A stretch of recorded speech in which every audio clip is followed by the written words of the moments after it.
Renovación Nacional insistirá en aumentar el salario mínimo a 200.000 pesos. Así lo decidió la mesa directiva del partido, pese al pacto alcanzado por algunos parlamentarios con la colectividad del gobierno.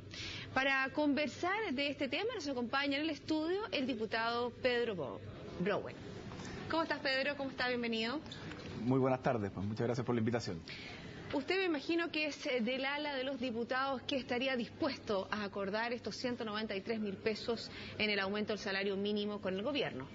A ver, nosotros hemos estado siempre dispuestos a conversar con el gobierno y a llegar a un buen acuerdo, porque entendemos que con el salario mínimo hay que ser muy responsable, porque en definitiva es una política que, si bien se materializa a través de un proyecto de ley, no es pagado por el gobierno, es pagado por empresas privadas y en general por pymes y mini pymes. Por lo tanto, en eso hay que ser cuidadoso, no poner cifras sobre la mesa al azar, sino que más bien ser responsable con las cifras, con el crecimiento y de alguna manera estar alineado con nuestro gobierno para poder generar condiciones aptas para el desarrollo de estas empresas.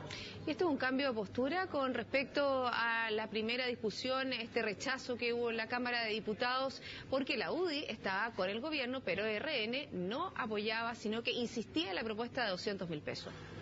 A ver, en lo que se vio en la sala ese día fue un rechazo producto de la concertación y los independientes y los PRI votaron en contra. Nosotros votamos a favor, al igual que la UDI. Y lo que habían matices en la discusión en particular se iban a producir. Pero entendemos que las cifras están sobre la mesa y el gobierno ha cerrado posiciones frente a un número que es razonable, que viene acorde al crecimiento que ha tenido el salario mínimo en los últimos 20 años. Por lo tanto, sigue con esa responsabilidad y le corresponde a un gobierno. Para el gobierno sería muy sencillo tomar la cifra de 250.000 pesos que ha planteado la CUT, o tomar los 200.000 pesos de Renovación Nacional, que ha propuesto la directiva de Renovación Nacional. Pero eso no va de la mano con lo que nos dicen quienes tienen que pagar ese salario. Creo que el Estado tiene que pretender terminar con las desigualdades que hay en nuestro país, no a través de fijar un salario mínimo más alto, porque eso puede ser contraproducente, puede terminar con cerrar empresas, pequeñas empresas, emprendimientos familiares, y eso va a generar más desempleo y más desigualdad. Lo que tiene que generar son políticas públicas que permitan que esas empresas tengan un mejor desarrollo, tengan mejores condiciones y de esa manera puedan pagar mejores salarios. Y quienes no puedan tener esos mejores salarios, políticas como el ingreso ético familiar, que van a subsidiar y apoyar a esas familias más vulnerables de nuestro país. Diputado, ¿qué va a pasar al interior de su colectividad? Porque hoy la mesa directiva, liderada por el presidente subrogante de Renovación Nacional, Valdo Procurica, habló sobre que en nuestro país están las condiciones económicas para permitir un salario mínimo de 200.000 pesos. Él habla de que no va a producir un daño en la economía y la estabilidad, mejorar la actual propuesta del gobierno. A ver, pero en esa misma propuesta hoy día ellos se abren a que esto ocurra en los próximos 9 meses o 12 meses.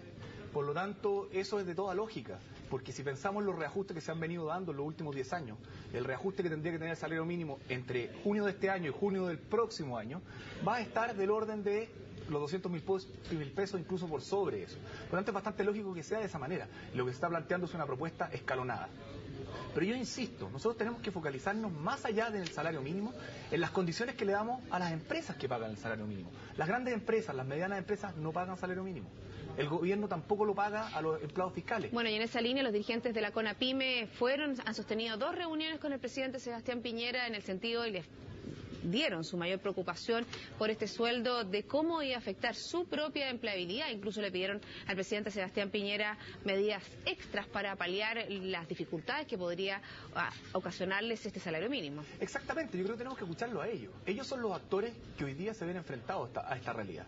Y son ellos los que generan empleo para 500.000, 600.000 personas en nuestro país, que están en condiciones más precarias. Y esas condiciones más precarias son producto que las pymes no tienen las mismas las condiciones de competencia que una mediana o una gran empresa. Y ahí sí que tenemos que generar políticas públicas para dar esas condiciones de igualdad. Y ahí es donde tenemos que trabajar, que si, como te decía antes, no somos capaces de generar esas políticas públicas, tener ese empeño en entregarle un apoyo adicional a esas familias que no logran tener una remuneración adecuada para poder tener una Pero ¿cómo qué tipo de elementos públicos? ¿Qué tipo de políticas públicas, aparte del salario ético? A ver, el salario ético va directamente a las familias más vulnerables y por otro lado generar condiciones tributarias, condiciones de crédito más flexibles para estas empresas, para estos emprendimientos que están naciendo.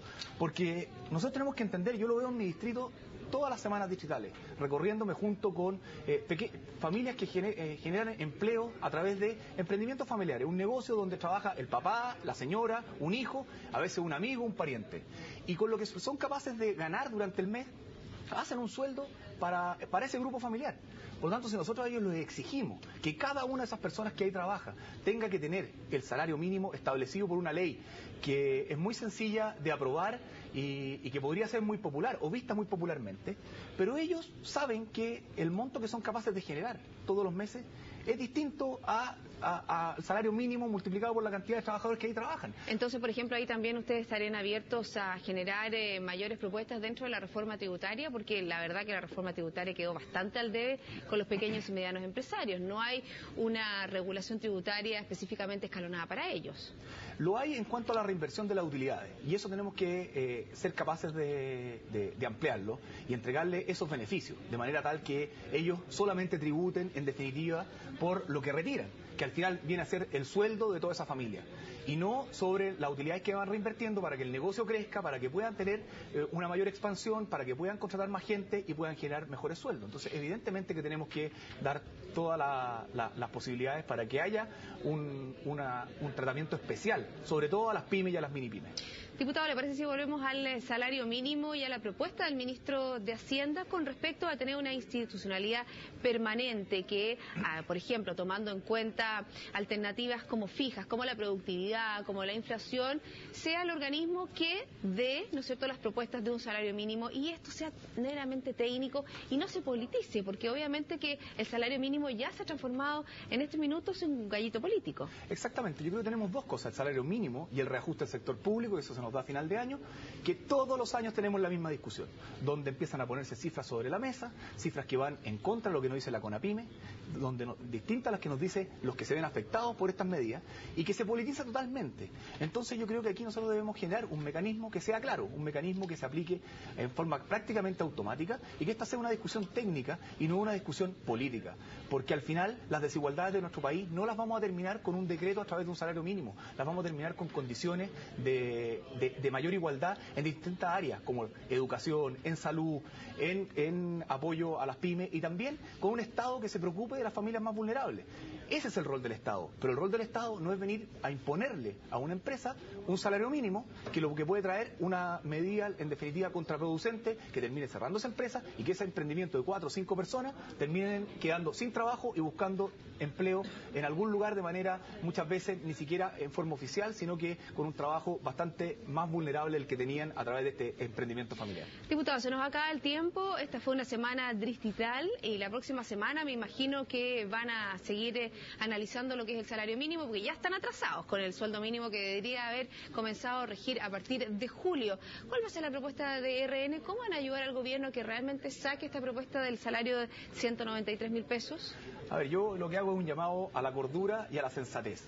Cuando vemos que durante 22 años se ha aprobado un salario mínimo que en forma consistente ha sido en el orden de magnitud que hoy día se propone, y que no ha habido esta discusión tan acalorada y tan politizada, yo creo que hay que ser responsable. Por algo, en esa lógica, han pasado ya, este es el quinto gobierno que utiliza la misma lógica, y las pymes han ido creciendo, hemos tenido mayor cantidad de emprendimientos, por lo tanto han sido medidas positivas, no hagamos medidas negativas, porque la única vez que se tomaron medidas diferentes, con 3 años seguidos de aumento del salario mínimo, más allá de lo que se venía haciendo, fue durante el gobierno del expresidente Frey, y nos llevó a consecuencias bastante graves, un desempleo alto y una crisis en nuestro país bastante importante. Yo creo que eso no lo podemos repetir, tenemos que aprender de nuestra historia y ser responsables. Y cuando desde el frente personas como Eduardo Vitrán nos dicen que estamos siendo irresponsables con estas propuestas, que tenemos que ser consecuentes con lo que se ha hecho en política de salario mínimo en nuestro país, porque ha dado buenos resultados, entonces yo creo que a lo menos tenemos que abrir los ojos, que no podemos caer en cifras populistas que obviamente caen muy bien en la opinión pública, pero en general en personas que no se ven afectadas ni por el salario mínimo en cuanto a que lo reciben, ni tampoco a tener que pagarlo a fin de mes. Bueno, entonces está la propuesta, ¿no es cierto?, de con la mejor disposición del mundo tratar de llegar a un acuerdo dentro de la Cámara de Diputados y también dentro de la Cámara Alta. Diputado, queremos agradecer que haya estado con nosotros. Un millón de gracias. Muchas gracias, pues. Muy buenas tardes. Y así finalizamos esta entrevista. Hacemos una breve pausa y ya regresamos.